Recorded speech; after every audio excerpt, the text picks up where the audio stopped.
Like little niggas out, big niggas out. I knock all that shit, nigga.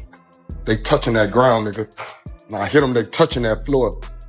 Don't ask me about Crawford, because that motherfucker ain't in my division.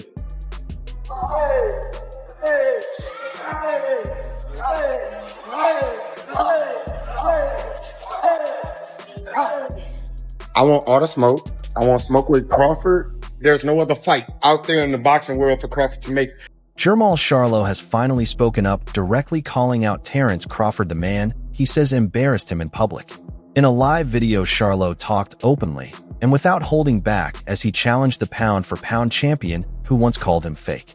This call-out is more than a simple fight request. It is the peak of a long personal rivalry filled with public shots, ringside disrespect, and claims of betrayal. Charlo says he is ready to clear his name and show everyone who he really is. I don't know what's happening with the boxing world. It was like right after my era with the Canelo shit, it was like I started to watch boxing change and I got my little distance, and I thought that it was important for me to just focus strictly on my family and my kids and my life and my future. And I'm M's. I got hella M's because I was knocking them niggas out before they was even boxing.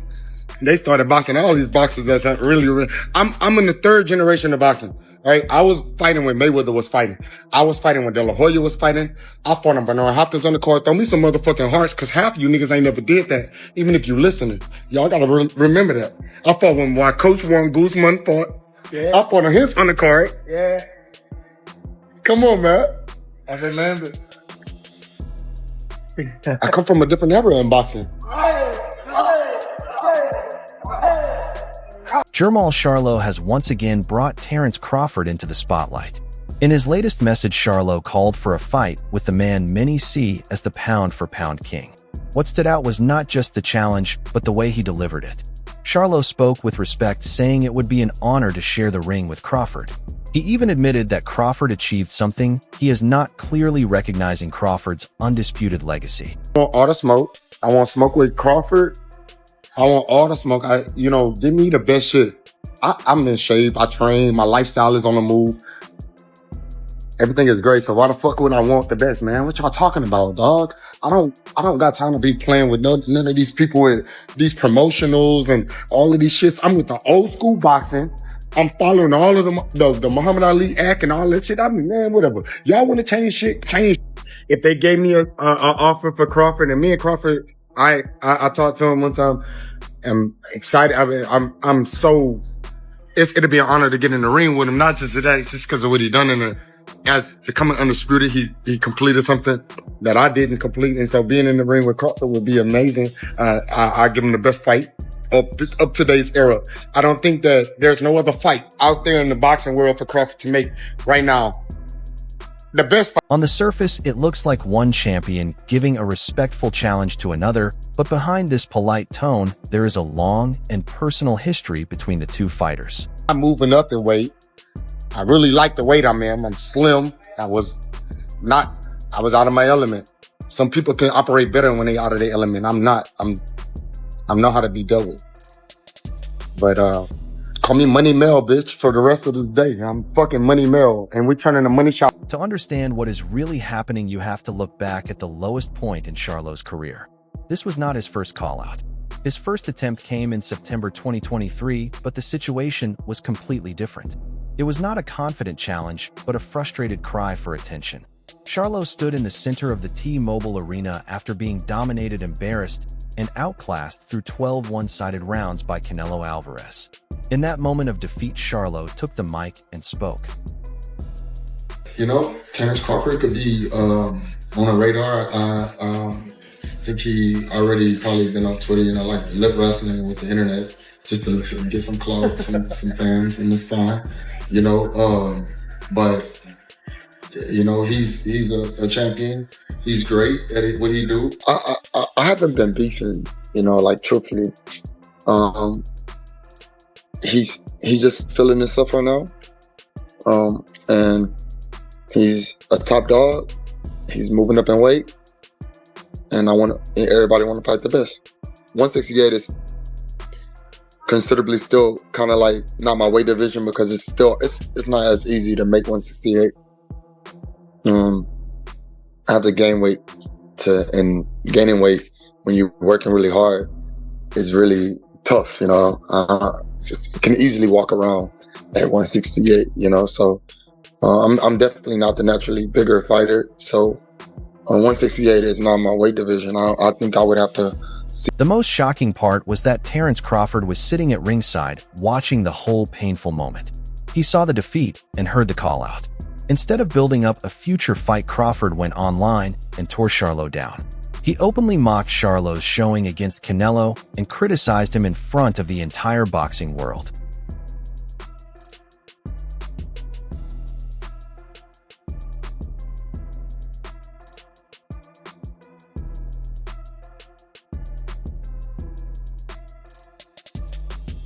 Crawford's dislike for Charlo goes deeper than just competition. It's personal. When an interviewer asked directly, "I feel like you don't like Jermell," Crawford's response was instant and blunt. "I don't." He didn't pause. Crawford then explained why, criticizing Charlo's character.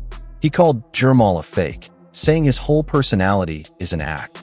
According to Crawford, Charlo's loud and bold persona is just for show, a carefully built performance rather than his true self. Would you say I'm done after that? Of course, 100%. What's the thing about Jermell? Oh, I feel like you don't like Jermell. And if I don't. You got respect for the Earl. So if you did Earl like that, god dang. I don't like Jermell for the simple fact that I feel he's a fake individual. I feel Earl is real. I feel he's genuine. I feel like he stand on 10 toes on everything that he say or do. I feel like Jermell is just one of those guys that do a lot for attention. I was cool with Jermell and Jamal and their older brother prior to me moving up in weight. You know, I got messages with he hit me up asking me he gonna pull up in Omaha, and we talking about cars, we talking about all different type of stuff. Once, you know, I moved up in the division, and I understand that they stable mates. He trained with Arrow Coach, and they've been knowing each other for a long time. For him to start bashing me and talking bad about me and saying I'm gonna get knocked out, and, you know, going out his way to say little slick shit about me, I was just like, man. So how did Jermell Charlo respond to being called a fake by the pound-for-pound king? His reaction was one of the strangest in boxing. At first, he acted confused, saying, "I don't know what they're talking about, and I don't pay attention to blogs or interviews." He tried to play it off, claiming, "I don't have any problem with Terence Crawford. Me and him were cool. I don't know what his issue is with me." But the act didn't last long. His fake confusion quickly turned into arrogance. Charlo dismissed Crawford, saying, "I'm a superstar. I'm on a whole different level," and questioned why he should care about a fighter outside his weight class. He ended by insisting he isn't looking to start beef with anyone. And he did shit in 154. How y'all want him to fight me? I'm telling you, I'm trying to become undisputed right now. How are we talking about somebody that ain't even fought in the division?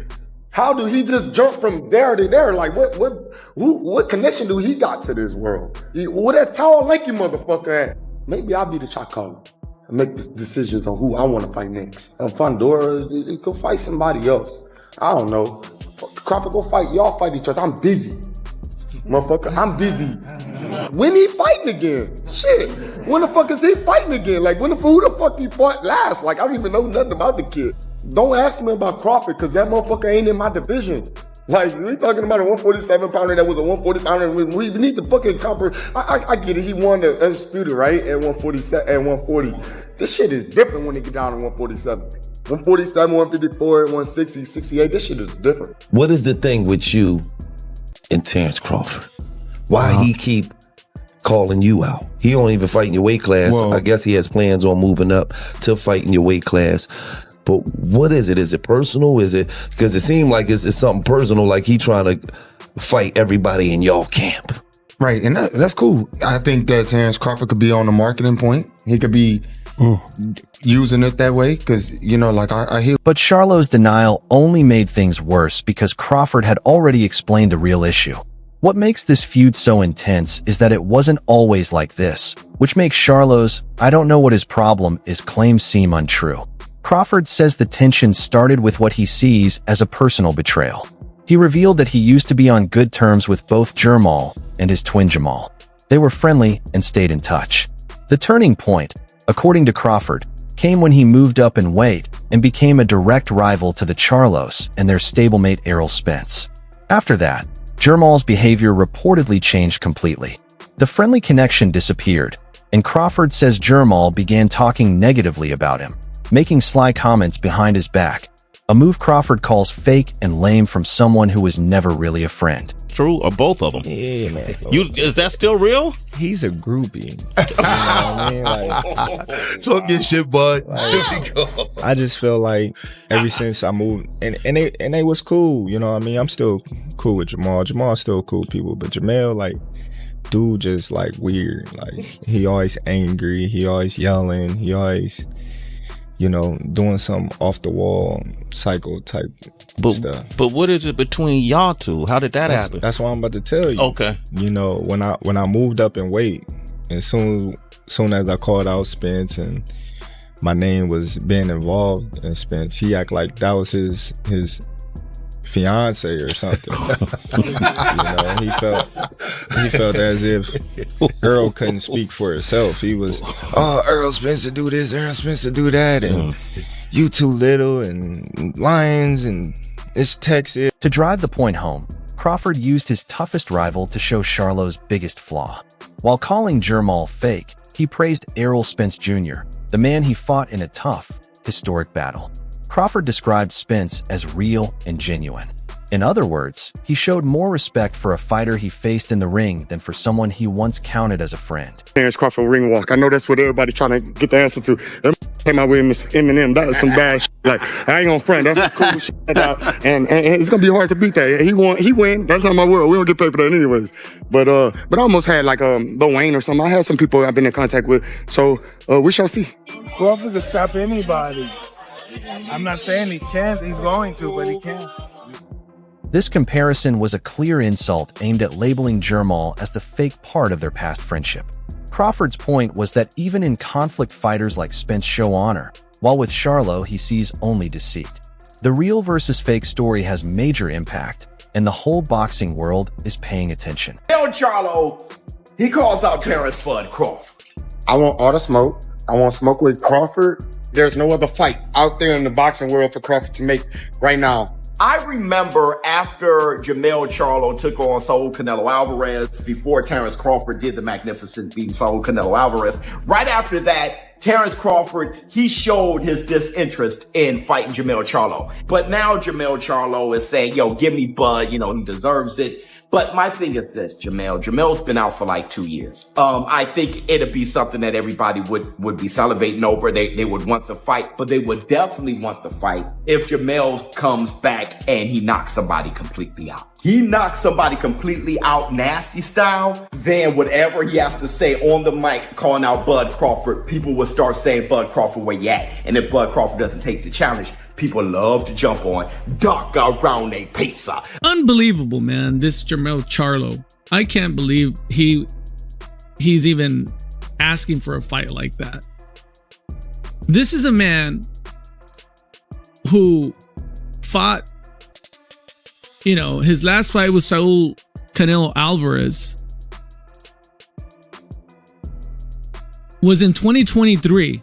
And now it's 2025, October 2025, and he's calling out Terence Crawford, the biggest name in boxing.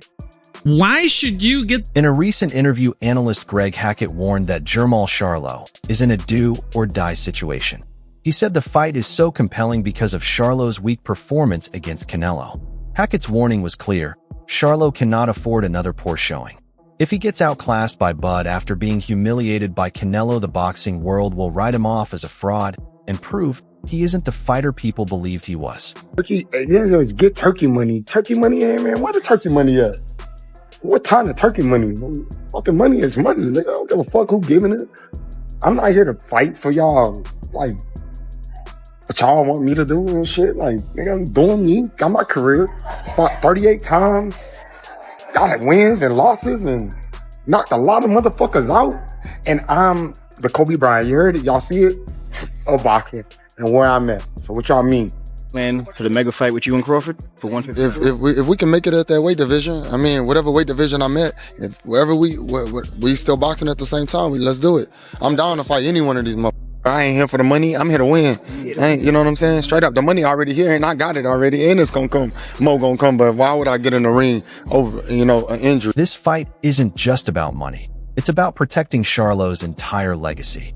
The tension between them adds even more drama. Hackett recalled the moment Bud, while defeating Spence, pointed at Charlo and shouted, "You're next." What,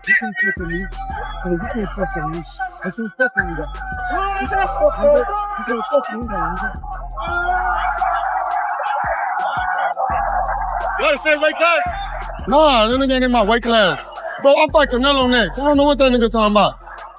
I'm undisputed at 154. I already did that. Them niggas can't fuck. This brings us to today. Charlo hasn't fought even once since that humiliating loss to Canelo over 2 years ago. Now he's back, saying his motivation isn't about money. He states, "I'm not here for the money. The money's already here." His focus now, he says, is entirely on winning.